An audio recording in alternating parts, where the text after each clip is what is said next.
4, 3, 2, 1, 0. What's up, Minnesota Vikings fans? Welcome into another episode of House Calls brought to you by Minnesota Sports Talk. It is me, Skoldoc, brought to you, as always, by Minnesota Sports Talk. Joining me is my co-host, Dave. My friend, how you doing? Doing good, man. Doing good. I just noticed the Wolves are on, so we'll keep eyes on that game. Right now, it's 4-4 in the first. They're playing the Warriors, so go T-Wolves. I'm here in Chicago. Grew up a Bulls fan, but the Bulls haven't been very good in a long time, so I haven't really been watching NBA basketball. But this Wolves team is super fun, man. I am all in on the Timberwolves. And the Twins are up 9-1 right now. Wow. In the bottom of the seventh. It's a miracle. It might be all the runs they score all week. I haven't been in on baseball lately either as a Cubs fan because they haven't been good really since they won the series back when I was in medical school. But the Cubs are good again, I guess. I think they're hitting the crap out of the baseball from what I hear. Just not their pitching isn't very good, but apparently they got something going too. But this is a Vikings show, so we come to talk ball, and I wanted to get your opinion on, now that we know the roster for the most part. This is the bones of the roster now. It's pretty much set. Your opinion on just a general strength, Dave. How strong is this roster? Like, when you look at this roster on paper, are you like, oh yeah, this team can win the Super Bowl? So I've been saying ever since off season that now I feel like we got a team that the only real question is can JJ steer the ship? I think we're deep at pretty much all positions, and we're average. And in our weakest position groups, I believe we're average or better. If I would say the secondary, I feel like it's average or better. But it could be a very good group if we get a pass rush, which we've improved on the interior D line. So they could, they were decent last year. They could be even better this year with a better rush up the middle. Now, the offensive line is heads or tails. Could be heads or tails, or heads and shoulders above what the offensive line was last year. And it wasn't horrible last year. I think in the Detroit game it was pretty bad. I don't even really blame them on the Rams game. I mean, just Sam Darnold was holding the ball too long. But the Detroit game, they were awful. But with the new interior D line, new interior O line, I think we filled our gaps, and we got depth at positions too. Another year with Dallas Turner, now being our primary backup at outside linebacker. I don't think we're done with the secondary yet. I think we're still going to add to that. So right now we're just a situation where everything's going to be a luxury, a depth piece. Unless we, make a wave or two. But I really think the only thing that is in question is how good JJ McCarthy is going to be, and I'm pretty optimistic. So yeah, I think it's a team that could be a Super Bowl contender. I have no doubt about it. Yeah, I'm right there with you, man. You touched on it. I mean, in terms of the starting players for this team, you stack them up across the NFL.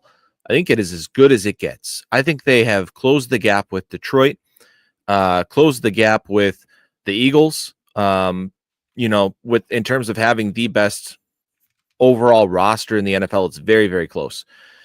What I will say, though, is that the Vikings need to get a little lucky with injuries with some of the players they brought in, having a little bit of an injury history, being on the older side of their careers.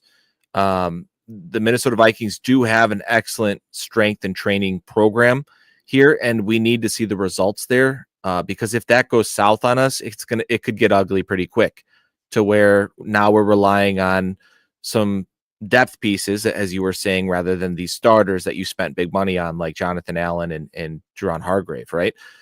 And where it would hurt us the most would probably be the O-line. If our O-line gets injured, it's going to be a huge drop-off and what's behind them.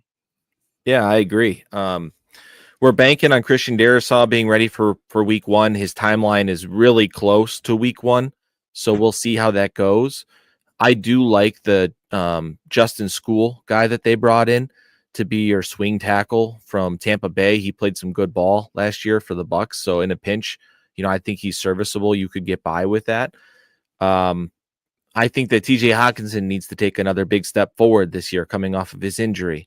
I do think that last year coming back, he wasn't quite himself, but also I thought that Sam Darnold didn't really utilize him like he could have. So that needs to take another step forward. But I agree with your assessment. I think that this is a Super Bowl roster depending on how much can you get out of JJ McCarthy. And to me, it's about defense and running the football to help JJ McCarthy, and the Vikings have that. They can do that. So I'm excited, man. I think it's going to be a fun year of football. Yeah, and I think like on defense, we both think Theo Jackson's going to step up. I don't think it's going to be a drop off from Byron. Can't buy them. We got Isaiah Rodgers. I wouldn't sleep on that guy. He just won a Super Bowl. I think he's going to be okay. And I just like, and for some odd reason, ESPN has Byron Murphy starting at nickelback and Ambry Thomas starting at cornerback with Isaiah Rodgers. I don't know. No. Yeah. No. They don't know how we'd have a safety out there probably more often than a nickel. But if we do that, it could make sense because Byron Murphy could do either. They have Josh Metellus as backup nickelback. Yeah, he would be the backup nickel, but what we're going to see in the nickel is going to be Byron Murphy in the nickel, Mekhi Blackman most likely on the outside, competing with or big nickel with big nickel. Yeah, Mekhi Blackman competing with the guy that they brought in, the former 3rd overall pick, the Lion bust. His name's escaping me. And then Isaiah Rodgers would be the other outside corner.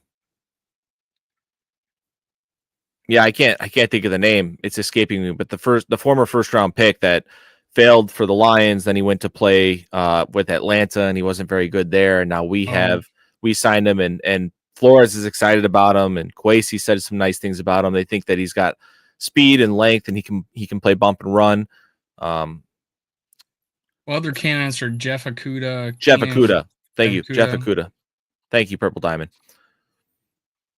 So, yeah, that's a guy who could play in a pinch, like a very specific type of role. But I think we kind of walked into the weakness of the team. Like, what is still the weakness of the team? And it's probably cornerback depth. If you have a couple injuries at corner, it can get ugly real quick.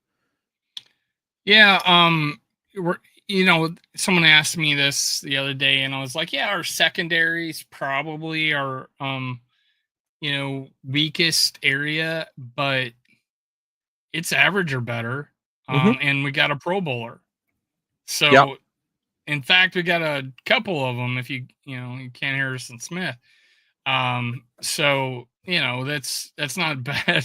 If as weaknesses go, we're sitting all right when it comes to that. And again, if we have a good pass rush, a defensive backfield could be even better. And honestly, we may have upgraded at corner. Yeah, I think we did upgrade at corner. I agree. And I don't think that Theo Jackson's going to be a huge downgrade by any means, the way that everybody talks about him from Cam Bynum. Cam Bynum was a good player. He was a good center fielder for us, but he did take some bad angles into the football, in the run game. Gibbs made him look stupid a couple times. Gibbs is a great player, but he still took a couple bad angles on him. And so I think Theo Jackson is going to be just fine. The question is who's behind Theo Jackson if there's an injury, and it's probably Jimmy Ward. And that's where I get a little worried. Yeah. And, we got that, I forget that cornerback out of Nebraska, right? That Tommy Hill. He was invited to rookie camp here. So he's not technically on the roster, I don't believe. He was just invited to try out. He's a guy that was dealing with plantar fasciitis for a lot of his last season at Nebraska, and he would give it a go, but he just could not play. He was like 80% or less of his normal self, so he's getting burned. So they couldn't play him. And then he went down to the Senior Bowl and he tried to give it a go again, less than 80%. He was just kind of giving some stuff up. And so he goes undrafted, and people were like, who advised you to go down to the Senior Bowl? And he goes, nobody. I just wanted to show that I can play. And, I'm still hurting, but I'm giving it everything I got. So what's interesting is Travis Hunter was asked who was That's where I the was going with this. toughest corner that he played in college this year. And he said, Tommy Hill. So if this kid is healed, and if he's not, send him my way. I'll fix him up. I see plantar fasciitis every day. Get people better, man. That's what I do. That's what they pay me for. But if this guy's better, it's a hell of a shot to take. I love that shot on him. Yeah, and I mean, if you're on the 90, I think, can you put a guy on the IR to stash him like that? If he's not completely healthy, if he's on the 90, I don't know. I would have to, I'm not sure.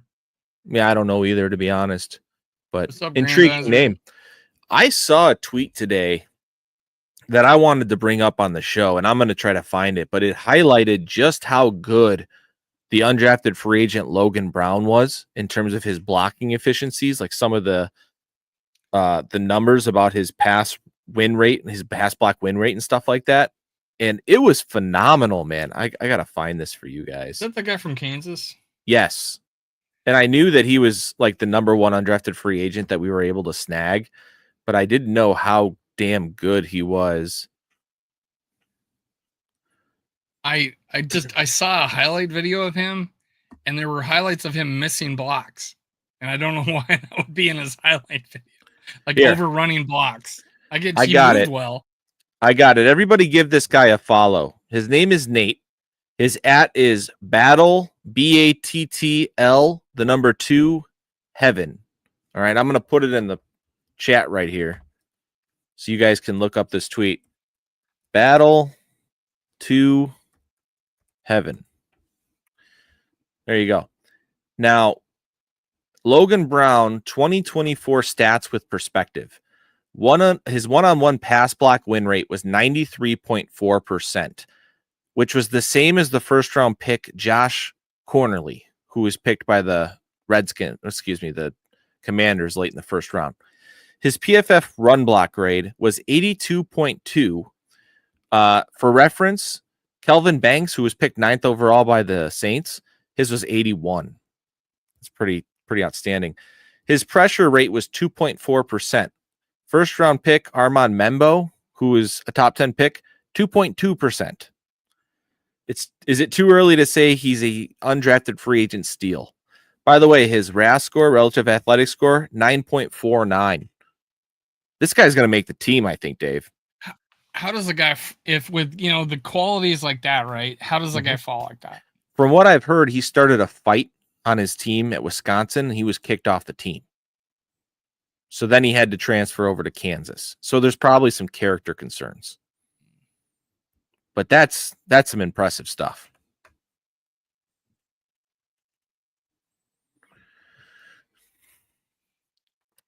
It's not as bad as what Ed Ingram did, so I'll take it.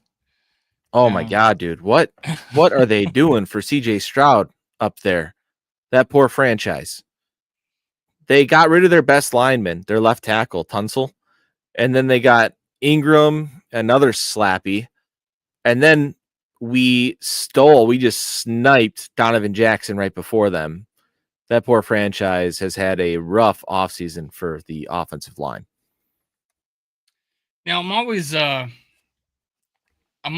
get excited as the guy we draft to fill the interior line, and I was high on Samia. I mean, I thought Drew Samia was going to be all right, and then he couldn't break himself out of a wet paper bag. He just seemed weak. We've got guys over the years. Now I'm really high on this Donovan Jackson, but I always wonder what's the what do you feel like the curve is on to get to the starting role? Do you think he hands down is going to beat out Brandel? Because these guys don't really get a rookie and then, hey, here's your starting position. I don't know how they did it with it, decided to do with Ed Ingram, but they did. are they going to do it with this guy? It's a great question. To cheat a little bit, I say yes, Donovan Jackson is the week 1 starter. But I do think that they're going to do that thing where they keep Brandel in there at left guard for a few weeks and make Donovan Jackson earn it, because that's just the thing that they are going to do, right? Like, that's how they manage rookies. But I do think that Donovan Like the Jackson. preseason thing, they've done this before. They did it with Ed Ingram, where they kept him in with the twos, right? Mm-hmm. They might do that with Brandel, right? No, they couldn't, because then he's fighting out with Donovan Jackson. Right. So yeah. So I think we'll be That's a little more frustrated for a tricky. couple of weeks as Donovan Jackson is not with the ones. To me, it's like, just put him with the ones right away, right? Let's call a spade a spade. He's going to be your starting left guard. Wants to know if JJ McCarthy will win the job. He already has. I think he's written in. That's one spot I think is done. I think it's good. Did you see where Kay Adams was trying to fish KOC into saying, like, she's like, why won't you just say he's QB1? And you can see that KOC was a little, he wasn't really answering the question. He was kind of dancing around I love it. Kay Adams, so I'll go watch that. I knew Kay Adams before Kay Adams was Kay Adams. Oh, really? She was on it. I used to watch. I used to listen to a fantasy baseball, and she was the executive producer of the show. So she was one of 3 people on the show. And then the next time I saw her, she was on Good Morning NFL. I'm like, holy shit, that was a jump. Yeah, good promotion. Yeah, there's a little bit of a promotion there. She went from Sirius XM radio to NFL. Good Morning NFL. There was a video that TPP Skull, Purple Persuasion, retweeted the other day about Kay Adams talking to a guest, and her guest was a woman who was saying, you know, how watch out for the Vikings to be the team to unseat the Lions in the NFC North. And she was laying down all the points that we always talk about and why this team is, you know, prone to just be a very good football team this year. And Kay Adams, you could tell, like, was listening and agreeing with all of her points, but she wasn't loving it. She was like, because she's a big Bears fan, you know what I mean? So she wasn't really loving that conversation, but she understood. Like, she's like, yeah. Like, this all makes sense. My tire guy is a Bears fan, right? And he's you think I got purple Kool-Aid. This guy is he's just delusional with the Bears. He thinks they're going to win the division. And he says, he's like, oh, but, and who, or where do you get the Bears? I go, I got them 4th. Yeah. I got them 4th right now until he proves something. Yeah. I think if they could be 3rd, and I think 3 teams will might make the playoffs again. So if you get 3rd, great. You're in the playoffs. But I'm like, yeah, he told me he'd buy me a tire. Buy me a tire if our Vikings win the division, and I have to buy him a steak dinner. I'm like, how about we bet $60? Yeah, right. My thing with the Bears is, I think they're going to be improved, but it's a first-year head coach, new system, right? I think that it takes time to get the ball rolling, especially in a division this damn tough, right? Green Bay was really bad in the division last year. They should have went winless last year in the division if not for a blocked field goal in Chicago. That's the only game they won.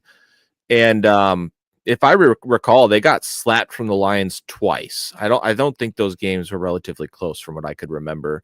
The Vikings, we had that game in Lambeau where we got out to a 28-0 lead, and they kind of came back through the second half from like a muffed punt from Jalen Naylor, but most of that game was just out of reach for them. At home, we threw all over them. I don't think that game was relatively close, if I remember correctly. We just annihilated them on offense. And then the Bears' last game of the season at Lambeau was, I think the Packers are playing a lot of their backups, so that game might not count as much. But still, they should have lost in Chicago. So the Packers have a long way to go in this division, and they are a young team, so they could ascend a lot. But we'll see, man. I could see the Packers finishing 4th in this division next year. So they lost 24-14 week 9 against the Lions, and then lost a close one, 34-31 against the Lions week 14. I don't remember that game being that close. It's interesting. Might have been a similar situation like us. Maybe they backdoored into a close game or something. Yeah, in week 17, we beat them 27-25. Again, it was another thing where they caught up at the end. Yeah, it did not feel that close. Yeah, I mean, it was Sam Darnold's best game of the year. Yeah, he looked great that game. Bob says that Rippin's going to be better than Howell. I don't hate that take, man. I don't hate that take. They love Rippin. He won Scout Week, Player of the Week multiple times. He's great in the film room. My question with him is, does he have it physically to play in the NFL? Sam Howell's a physically strong looking player. But does he have it mentally? Come in college. Yeah, I don't know that side of him. But he has a starter in this league, Mm-hmm. He was. Howell looked completely unprepared when he played for Seattle. Yeah, there was which was a red flag. Yeah, when he came in as a backup, he didn't play well. Now, their offensive coordinator was a joke, I'm a Nick though. Mullins guy, so I was really sad that we got rid of him. I'm pretty sure the OC for Seattle was a joke, though. I think he got fired after 1 year. Somebody double check me on that if I'm wrong, but I remember DK calling up like, "Hey, can we throw past the chains on 3rd and 6? What are we doing?" Like, super pissed off. How do you lose at home to the Bears on week 18? The Packers? I don't think they played anybody. Jordan Love didn't play, right? Okay, you're right. I think they played a bunch of backups heading into the playoffs. Or maybe they played the first half, didn't play the second half. I don't remember all the instances there. I do remember it was the Bears Super Bowl around here. The Bears fans were pretty happy to win at Lambeau. If they could go back, I think they would take the loss, though, because they were stuck at a pretty awkward spot in the draft at 10, and the board didn't really fall their way. I think they would have taken that loss and tried for Ashton Genty. A lot of Bears fans' hearts were broken when they didn't get Ashton Genty. They gave their hopes up here in Chicago because all we heard here in Chicago the day of the draft, the day before the draft, was that Ryan Poles is going to find a way to trade up and get Ashton Genty, and it didn't happen. And they'll never go up the north. Yep. Well, technically, he said we're going to take it and never give it back. Yes. So they still haven't. We're still waiting for him to take it. Yeah. So there's no timestamp on that. Shit, Poles might get fired before they take it. In that instance, I guess it's just erroneous, right? Like technically, they never took it. Erroneous. Yeah. So. What a dodge bullet, because I remember I was pounding the table like, that's my guy. That's the guy. Ryan Poles, the guy that helped identify Patrick Mahomes. Go get me that guy. Bring him here. Find me a quarterback. And instead, he's just been he was known for Casey's offensive line, right? Or was he Pat Mahomes? I think he was more like the offensive line, though. I mean, he was the assistant GM there, so he helped with everything, right? Yeah. My comic book guy's a Raiders fan, and he really didn't even know who Genty was. He doesn't pay. I barely pay attention to college football. I knew who Genty was. Mm-hmm. Yeah, he didn't know. I tried to tell him, dude, you got fucking pretty damn good running back, and thank you for taking him. Thank you. I was real worried about him going to Chicago. And then the Bears didn't take any running back. That was weird. I think they kept getting sniped. Yeah. Was it a surprise that Ohio State, the one went before the other? And they both went pretty early? Judkins, I think Judkins went first, and then Travion Henderson went second, if I recall. You told me that you thought Judkins, you said Little Bird told you that Judkins was a possibility. The Vikings liked Judkins. And I think plan A going into day 2 was, let's see how far the running backs fall. And if they get into striking distance, we will go up and get one. And he was taken right away. And what did I say? I said something like, there he goes. Like, dream's dead. Yep. Dream's dead, or something like that. Yep. I wonder how long he got. Wait, not too long. He went pretty quick. My guy who knows a guy was pretty spot on during the draft, though. He said going into the draft, watch out for Donovan Jackson here. They really like Donovan Jackson. And then as it happened, I heard that they liked Will Johnson. They cleared his knee. They were totally okay taking Will Johnson there at 24. But KOC won the final argument and took the offensive lineman, Donovan Jackson. And they love the kid. They would have taken him above Zabel and Booker. He was their top-rated guard. The voice giver, Doogie Wolfson, had said that they would that Donovan Jackson would be a guy that we'd get if we traded down, but we ended up just taking him there. Yeah. So the way the board fell, you couldn't have got him. Because what's the voice giver? What's the voice? You didn't see Twitter? I saw something. Okay, let me just say this. I've been one to defend Darren Doogie Wolfson in the past. He stuck his foot in his mouth. No pun intended. Coming from the podiatrist. That was bad. That was bad.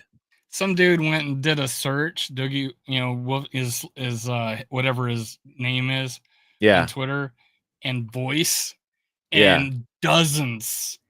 He done it dozens of times to people. Yeah. So yeah. This is the first time it just really went viral. I'll say this. First of all, people make mistakes. That doesn't make them bad people, right? People make mistakes. He has a complex to him. And I'm not a psychiatrist. I don't know what that complex is. But I have it too. I do. I have it too. I've definitely pulled that thing on Twitter where I'm like, well, I'm a doctor. I went to medical school. You don't know what you're talking about. I studied this. You have not, right? I flex that sometimes. Is it wrong? Yes. But do random Twitter trolls piss me off sometimes and I go off the rail? Yes, I do. Witnessed it. Yeah, thank you. So I'm not perfect and Darren's not perfect. I think Darren's a good dude. He needs to work on that. I need to work on that sometimes. Yeah. But he's good at his job. You know what I mean? He's very good at his job. He works his ass off.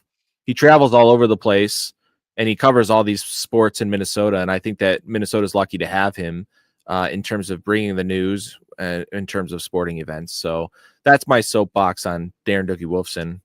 Still gonna watch the Score North episodes, the scoops. I know a lot of people are banning those or whatever, but I'm still gonna watch them. I enjoy them. So yeah, that's all I got to say. I'm indifferent. He should knock it. He should knock it the fuck off. He should stop. and he said he will. So we have to hold him to that. There was a guy that actually mentioned you under saying, "Hey, Skull Dog, what do you think of your boy now?" I didn't see that one. Some of that effect. You got tagged on it on one of. I probably blocked him or something because I didn't see it. I think he's probably blocked. Yeah, I think you probably this. I remember that you getting in an argument with this one guy, and I remember, he blocked you. I think you blocked him. Yeah, I blocked a lot of dudes like a month before this went down because I said, "Hey, I'm a Doogie stan. Like, if you want to come at me, come at me, and I'll block you." I stood up for people before too, and then I find out in people DM me, and I found out what they actually did to the person, and I'm like, God, I'm never going to defend anybody ever again on Twitter. Brian, you missed us talking about Logan Brown earlier. Early in the comments, I shared at Battle BATTL the number 2 Heaven. His name is Nate on Twitter. He sent out a tweet that just highlighted how good Logan Brown was from a blocking efficiency numbers, and he rated very similarly to first round tackles that were taken in the top 10 in terms of the Membo kid, Kelvin Banks, and then the guy in the later first from the Commanders. His numbers are right there, and he's like a 9.4 relative athletic score, which means he's a 94% athlete. So then the reason why he fell was just complete character concerns. I heard he started a fight at Wisconsin. I think that, and then he had to transfer to Kansas. I think that's why he fell. But this is a dude who should make the team from a talent perspective. So that's the top undrafted free agent to watch out for. Another guy that I like is the pass rusher, last name Batty, they got from BYU. He's just one of those motor guys where his motor never stops. And I think that he's a guy to watch out for, pushing Gabriel Murphy. And then the guy from Air Force, Dave, do you remember the Air Force guy that we got last year, undrafted free agent? He played special teams for us. Richter. Bo Richter. Yeah, he's another guy. These three guys could push each other for a spot. And I think all of them make the practice squad. If whoever doesn't make it, they will stick around on the practice squad for sure. And I have high hopes for Silas. Yeah, BYU guy. the returner, Silas Bolden, right? Is that his name? Tyler Batty. He looked pretty batty. He looks like a big dude. He's a 271, but he looks like a tweener. Like he could be an outside linebacker. Well, he is an outside linebacker for BYU, so he's just a really big, outside linebacker, and he looks really tough. I could see that guy making the team, or for sure going on the practice squad. He just looks that physically huge. And then Silas Bolden, he's 5'8", 160, but he's like a little water bug. I know if he can punt return, he might got a job with us. And if we keep 6 receivers, I think it's a chance he makes the team, especially if Powell doesn't. Or hold it. Who's that guy we just signed as a free agent that might not even start the season? Rondell Moore. Yeah. If he doesn't start the season, there's an opening there. Yeah, and I agree. And him and Powell might be going at it, right? I actually just dropped Rondell Moore in my dynasty league and picked up Ty Felton with Mr. Irrelevant, the last pick of our 4-round rookie draft. So pretty excited about that. How many rounds in your rookie draft? It was 4. Okay, so it wasn't first round, right? No. I was like, whoa. No. He was the 12th pick of the 4th round. Genty go first or what? He did.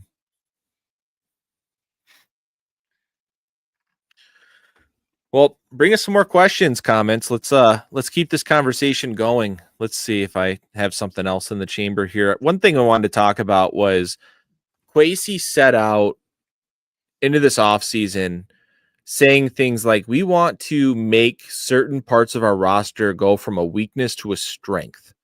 And he did that with interior offensive line and interior defensive line. And I think that he deserves so much credit for what he was able to do this offseason. And they had the running back. Yeah, and Jordan Mason for sure. And I think because free agency feels like it happened so long ago that we kind of forget how impactful that could be this year. But I'm just so impressed with what they were able to do in terms of replacing all 3 interior offensive linemen with the 2 excellent tackles that we have. If health goes well, I mean, it'll literally be the first time in, I want to say my life, but 2009, did we have a complete offensive line? I was just kind of getting into the Vikings a little bit then. I wasn't as into them now, but Anthony Herrera, good run blocker, but not like a great pass blocker, right? Yeah, I'll look. Vikings 2009. Everyone always references the 2009 line for being just the amazing line. 2012, they were the Minnesota Moving Company. So we had a really good run blocking line in 2012. Yes, I remember that. I think they were built to run block, just huge mauling dudes, but not necessarily built for pass blocking. Phil Lodeholt, what a giant human. McKinney, 2 of the biggest tackles you'll ever see. And then Steve Hutchinson, left guard, best guard in football. Center, I believe, was it Sullivan at that time? Purple Diamond wants to know, do you think we'll run more 3 wide receiver sets this season? Dude, I think the way that this roster is set up, they might want to run more 2 tight end personnel than 3 wide receiver. I don't know. I think there was like his first year as head coach, we led the league in like 3 wide receiver. Yeah. Yeah. And then they scaled back on it a bit. I mean, it's not going to go away. They have too many talented receivers to go away from it. With Naylor and Felton now on the roster as locks to make this roster, we're going to see plenty of 3 wide receiver sets for sure. But we also have Josh Oliver, one of the better run blocking tight ends in the NFL. We have Jordan Mason now, a back who's set to punch you in the mouth on his way through the line. We have Ryan Kelly and Donovan Jackson and Will Fries in the middle, ready to run more, inside zone and actually get a push in the middle. My God, Dave, I am so excited to watch the Vikings run the football in the red zone and actually be able to score touchdowns. Yeah, It's John been too Sullivan long. was the center that year. Yeah, I nailed that offensive line. Yeah, you did. And Anthony Herrera. McKinney was left tackle, Lodo right tackle, Hudson left guard, Herrera right guard. That's a good offensive line. So we finally have a line that can match that line now, which is I think so. Crazy. Yeah. In fact, if you think about it, I would take Darisaw and O'Neal over Lode Holt and McKinney. Yeah, no, absolutely. When healthy. Now you're going to take Hutch over any. Oh, and Hutchinson over anything. Hutch over any guard, yeah. Hall of Famer. But Fries and Herrera. Fries is probably better than Herrera was. Oh, I would think. It's still out. It was a 6-game stretch where he was amazing, right? He got hurt after that, but I have hopes. High hopes. He was a 7th-round pick. But he was playing some good ball. But yeah, it was amazing. It was freaking the chemistry he had with Kelly, and Kelly's a Pro Bowler. So he was playing like top 5 guard ball before Kelly he got hurt, right? Sullivan. What's that? Yeah. Will Fries, he was playing like top 5 guard ball when he was going, and he got hurt, right? Like he was playing. If you can play that well over 5-game stretch in the NFL, yeah, that's not a fluke. Accident. No, like Garrett Bradbury would have weeks where it's like, oh, we played like the top 5 center this week, and the next week he was the worst center in football, right? Garrett was all about matchups. Is there a monster that he just can't block that week? He's screwed. Yeah. But if he got a lighter guy where he could handle him or reach him. Well, and it had a lot to do with game planning. There was games where like, oh, they got a pretty bad nose tackle, and we go the whole game and we don't see them take advantage of it. Right. So he got a day off that day. And we thought he was just going to get ate up. Garrett's not a bad center in the NFL. He can play in the NFL. The issue with him was he is not a scheme fit for this team. Kevin O'Connell wants to drop back, or at least last year, he wanted to drop back and hold the football and search downfield. And Garrett can't hold up that long. He doesn't have enough sand in his pants to sit back and pass. Losing slowly. Yeah. Vikings have no weaknesses, says Daniel. I love the confidence, man. Again, on paper, I agree with you. Like, it's a very strong roster. But when you compare it to the best rosters in football, the Eagles, the Lions, I think that they have good players like the Vikings do with less risk in terms of injury and age. So I think the Vikings are a little bit older, have a little bit more injury risk at the same positions. So we have to be lucky a little bit with that. Like Will Fries is young, but he's coming off an injury, right? So it's like, can he come back? But Kelly's he's old coming off an injury. He's old coming off an injury, and he's not the first time. Jonathan Allen, 30, coming off an injury. Hargrave, 32. One of them's 32, right? I think Hargrave's 32. Coming off an injury. Like, we need these guys to heal up and to stay healed. Yeah, it was like spaghetti against the wall with vets coming in with injuries. And that was it's honestly a strategy he's been using is to go after guys that value's down because they're coming off an injury. And we may have just won the lottery. All these guys play well. Oh, awesome. Yeah, it can work for sure. But then again, sometimes you get the guy, the defensive end who joined our team and got hurt. What's his name? He was from the Saints, Marcus Davenport. Then he goes to the Lions, gets hurt. But it's funny, the brief moments he was in those games made us a believer in him, right? Oh, he's a talented guy. Yeah. Yeah, he was a strong motherfucker. Yep. Mr. Glass. Yeah. Trying to remember. Yeah, I just watched that movie not too long ago, Mr. Glass. He's got osteogenesis imperfecta, I think, where his bones break when you touch them. They're very what's the name of weak. the movie? Mr. Glass. Well, I think that was the he he had a movie. There was two, right? Unbreakable was the old one, right? Unbreakable, That was Bruce Willis. And then there was one. and he was the villain, Mr. Glass. Yeah. Then there was one with the guy. Oh, great actor, the British dude. He plays a bunch of different personalities. That was a good one too.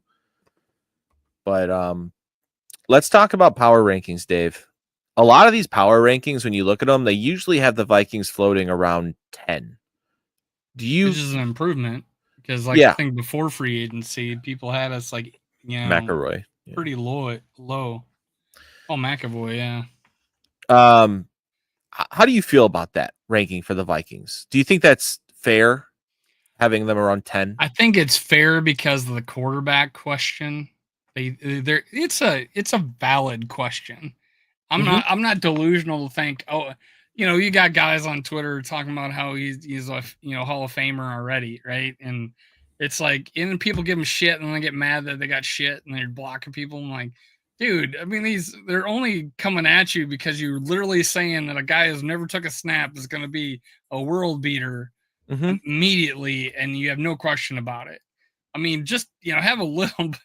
Yeah. I know you don't believe this, but you say it because you get engagement, and it's great and it's funny. But I mean, I like him. I'm optimistic. I think he's gonna do fine. He might even do great this year. But it's a valid question. So when someone puts a 10 on us, that's top third. That's playoffs.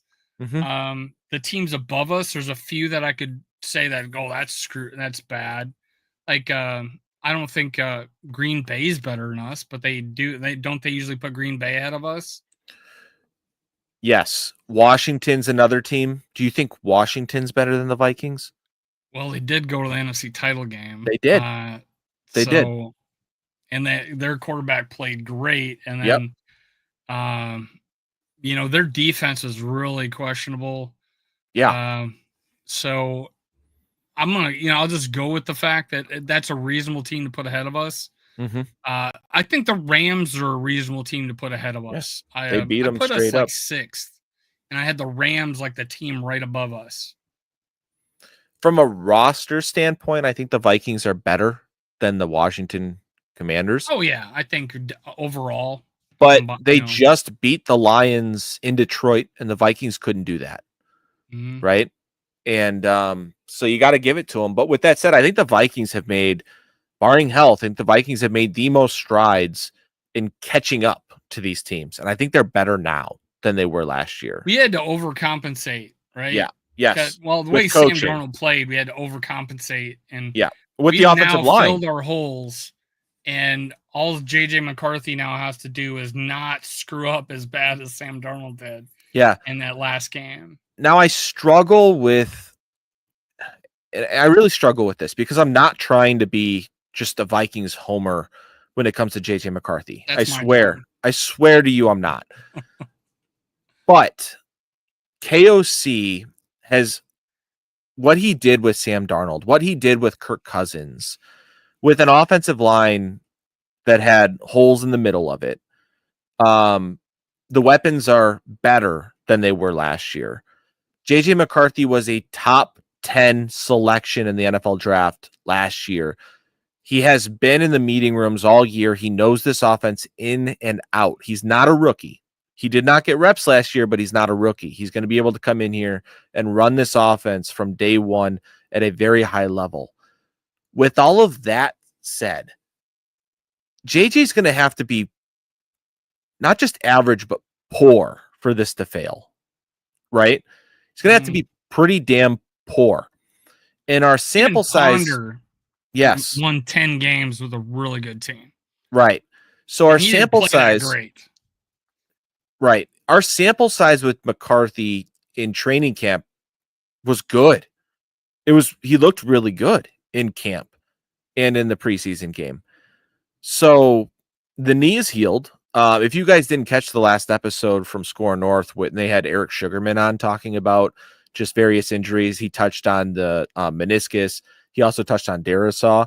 I would go listen to that. It was good stuff. He said, "Don't worry about the meniscus. It's healed. It's not a problem. He's ready to go. Don't worry about it." I'm like, good enough for me. Sounds good, man. Again, I'm a foot and ankle guy. I'm not a knee guy. So that was good to hear from him. So when I take all of that into account, I'm pretty high on where the team can be, and I'm pretty high on the level that JJ McCarthy can play this year. And I think they deserve to be above 10, probably in the range of 6, 7, 8, somewhere in there, ahead of teams like Denver, Green Bay, Chicago, of course, and maybe even Washington. I really love Jaden Daniels. He's on my rookie. He's one of my rookies on my dynasty squad. Or not a rookie anymore, but he was a rookie for me on my dynasty squad. He killed it. I love Jaden Daniels, but I just think the Vikings roster is better, and I think the Vikings would win the head-to-head matchup next year against the Commanders. And they're getting the NFL draft in 2027. Any where my argument breaks down from what I just said, I think the only counterpoint is, yeah, but maybe JJ isn't good. Like, that's it. Yeah. But I think we've seen too much to say that it's a low probability. We thought he was ahead of, honestly, it was Sam Darnold. There was a lot of complaints about him and, in practice, right? And then the jump from rookie camp to preseason, it was strides improvement for JJ McCarthy, and he was looking good. And then the preseason game, he'd made a couple mistakes, but he bounced back and made awesome plays after it. So, there was hope that he would maybe have started that third game and looked good and potentially win the job. I thought that was a stretch. I really think they gave the edge to Sam. I don't know, like if he played well that second game, there may have been hope for a third game where he starts that game and has a chance to win the job. It was my thought, right? But yeah, it was close call, I felt. Yeah, I agree, man. Bring on your comments, guys, because I am out of talkers at this point. Wow, the Wolves are down 40-28. Not good. Yeah, they've come back bigger than that before, though. Let's see, from Brian. Unpopular opinion, would like to see Bartholomew push Oliver for tight end 2. With the modern NFL, Bartholomew has more of an upside, size, and athleticism than Oliver, who is known for predominantly blocking. Yeah. I mean, listen, my opinion on that is tight end 3 plays in the NFL, more snaps than you think. And he may be on the field at the same time as Oliver and Hockenson. He may be on the field with Oliver and Hockenson, may be split out wide in a receiver position. So I do think the guy makes the team. He was drafted to be tight end 3. I think he's going to beat out the other undrafted free agents we brought in as tight ends. And I like your point. I think he could play more than we expect him to this year. I think Oliver was underutilized in the NFL. I mean, he was receiving tight end in college, and he looked really good. And when he was with Baltimore, he just didn't have a guy throwing to him. It was still early in that quarterback's career. But there was he had 10 or 15 catches, but 5 or 6 of them were highlight catches. It was kind of crazy that this guy could, lay out like that and catch a ball one-handed. And I just think he's undervalued as a receiving tight end. And when Hawkinson's down, he kind of shows that he can make that plays. I think his first year was kind of a disappointment with us. I think there was a he had a few penalties that kind of ruined some big plays. I think at Carolina we scored that opening touchdown, and then was a holding penalty on him, and then we throw a pick six the next play. So there was some disappointment with Oliver, but I'm still high on him. Yeah, if Bartholomew beats him out, we're just that much deeper at tight end, I feel, because I think Oliver is a solid tight end in this league. I think he'd be number one on some teams, honestly. Hmm. He's a can do it all, I think, honestly. Just not stretch the field. I don't think Right. He can't stretch the seam. I don't think he's like that fast or anything. But Yeah. I think he's got good hands, and he's definitely also known as one of the good blockers in the league. Here's a talker. We haven't talked about this. The scuttlebutt is that the Vikings will be playing the Steelers in Dublin. Oh yeah, I was going to ask you about that. What are your thoughts on that? Cool. I always wanted to like go watch Notre Dame play there, but yeah, that'd be cool. I know like I don't know, there's a few people hate the idea. Yeah. And is there talk about us playing 2 games? There's overseas? a rumor out there that they could just stay and then play the following week in London. And it'd be 2 road games or something like that. Yeah, it'd be 2 back-to-back road games. I like it when there's NFL in Europe because I get to wake up at like 8:00 and watch a game at 8:00, which is pretty cool. And then I go straight into the noon game, and then it's just a full ass day of football, which is really fun for me. I don't like it when it's the Vikings playing that early game for a couple of reasons. Number one, I'm not hungry like when the Vikings play. I don't eat when the Vikings play. That's just a weird thing about me. So like I don't get to eat breakfast then. And that's then I just get ornery. So that sucks. And also, and more realistically, like what bothers me is that I don't like the jet lag and the travel. I do think teams come back from across the pond and are likely to lay a stinker when they come back. So being out there twice in a row doesn't sound appealing to me. And then just them being over there in general, I don't love that. We've played enough games overseas. Let other teams play out there. And I only see like 5 likes on our video here, so make sure you hit like before you leave, before we leave tonight. Okay. Yeah, greatly appreciate it, guys. Yeah, I mean, we're undefeated away or over.